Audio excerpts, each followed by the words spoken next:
السلام علیکم ورحمۃ اللہ وبرکاتہ۔ بسم اللہ الرحمن الرحیم۔ سیدنا عبداللہ بن عتبہ بیان کرتے ہیں کہ کان اہل الخیر یکتب بعضهم الی بعض بہؤلاء الکلمات وتلقاہن بعضهم بعضا۔ اہل علم اپنے دوست احباب کو جب بھی کوئی میسج بھیجا کرتے، کوئی ان کی طرف خط بھیجتے، کوئی ان کی طرف کوئی رسالہ بھیجتے، اور اگر ان کے لیے کوئی آپس میں خط و کتابت ہوا کرتی تو وہ ان کلمات کو ضرور لکھا کرتے تھے اور ایک دوسرے کو اس کی تلقین بھی کیا کرتے تھے۔ اور ہمیں بھی اس چیز کا علم ہونا چاہیے کہ آخر وہ کون سے ایسے کلمات ہیں جو اہل علم نے اتنی زیادہ اس کی تلقین کی کہ اپنے ہر خط کے اندر ان کو لکھا۔ اور علامہ ابن قیم رحمہ اللہ نے اس کو ذکر بھی کیا ہے کہ اہل علم بار بار اپنے خطوط کے اندر اپنے شاگردوں کے ساتھ اور اپنے جاننے والوں کے ساتھ، اپنے احباب کے ساتھ یہ بات ضرور کیا کرتے تھے۔ در حقیقت یہ جو کلمات انشاءاللہ میں آپ کو بتانے والا ہوں، یہ کلمات واقعتاً ایک انسان کو جاننا لازم ہے، اور ایک انسان کے اوپر یہ فرض ہے کہ وہ ان کلمات کے مطابق اپنی زندگی کو کرے، کیونکہ رسول اللہ صلی اللہ علیہ وسلم کا فرمان ہے کہ سبعۃ یظلھم اللہ، 7 قسم کے بندے ایسے ہیں جن کو اللہ رب العزت اپنے سائے تلے جگہ عطا فرمائیں گے جس دن کوئی سایہ نہ ہوگا۔ تو ان میں ایک بندہ وہ ہے وَرَجُلٌ ذَكَرَ اللَّهَ خَالِيًا، کوئی ایسا بندہ ہو جو اپنی تنہائی میں بیٹھا ہوا ہو اور وہ اللہ رب العزت کو یاد کرے، فَفَاضَتْ عَيْنَاهُ، تو اس کی آنکھیں بہہ پڑیں تو اللہ رب العزت اسے اپنے عرش کے سائے تلے جگہ عطا کریں گے۔ اور بعض روایات میں تو یہاں تک آتا ہے کہ اگر ایک بندے کے آنکھ سے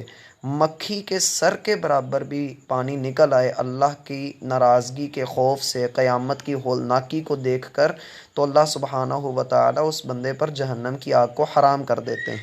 اور اصل چیز یہ ہے کہ میرا بھائی 4 بندوں میں بیٹھ کر اپنے آپ کو نیک کہلوا لینا بہت آسان ہے، لیکن اگر بندہ اپنی تنہائی میں ہو تو اپنی خلوت کو پاک کرنا یہ اہل علم کا طریقہ کار رہا ہے۔ اسی لیے عبداللہ بن عتبہ بیان کرتے ہیں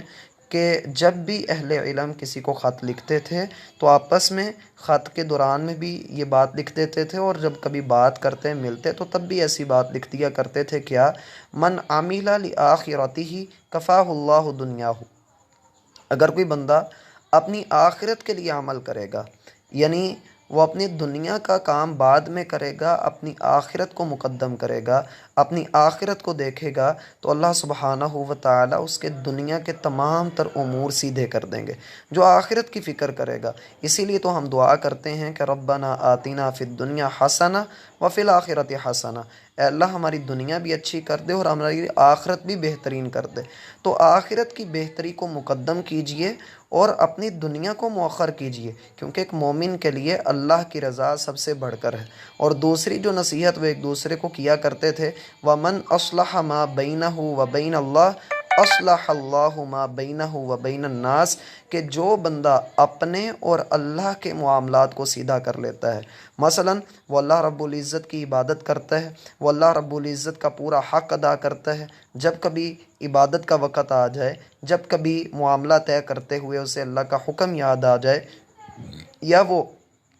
اپنے ہر معاملے کے اندر یہ دیکھے کہ میرا دین مجھے کیا کہتا ہے، اللہ رب العزت اس کے تمام تر مسائل جو لوگوں کی طرف سے آنے والے ہوتے ہیں، پیش آمدہ مسائل کو اللہ رب العزت اصلاح کے اوپر محمول کر دیتے ہیں، اور بندے کو خیر و عافیت والی زندگی عطا کر دی جاتی ہے۔ اور تیسری چیز جو انتہائی اہم ہے، وَمَنْ أَصْلَحَ سَرِيرَتَهُ اصلح اللہ علانیتہ، جو اپنی خلوت میں گناہ سے بچتا ہے، جو اپنی تنہائی کی اصلاح کر لیتا ہے، جو اپنی تنہائی میں اپنے رب کے ساتھ مخلص رہتا ہے، جو اپنی تنہائی میں اللہ رب العزت کی حدود کو پھلانگتا نہیں ہے، جو اپنی تنہائی میں اللہ رب العزت کو یاد رکھتا ہے، اللہ رب العزت اس کی